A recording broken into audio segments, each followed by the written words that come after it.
created a campaign called Make the Call Now. And it's a multi-pronged campaign. So phase one is a TV campaign.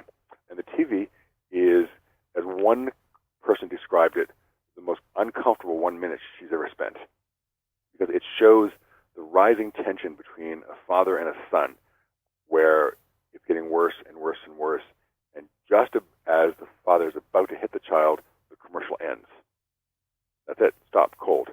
And it says, if you want to change this story, go to this website, which is called Make the Call Now. When you go to the website, there's a 2-minute version of the commercial, which is even more painful. The kid is threatened, he's cajoled, the tension rises, you feel almost nauseous watching it.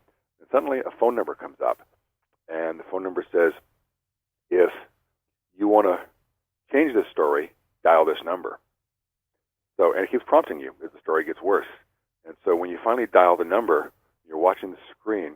On the screen, the father actually leaves the kid, goes over, and picks up the phone. And you hear him in there, but you also hear him on your phone as well, saying, hello, what do you want? I'm busy. And suddenly you see the kid escaping.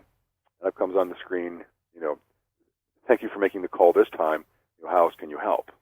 If you don't call in the number, at the end it says, you failed to help, try again.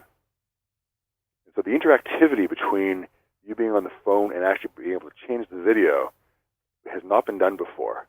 And it actually brings to life your ability with one phone call to stop something as tragic as this.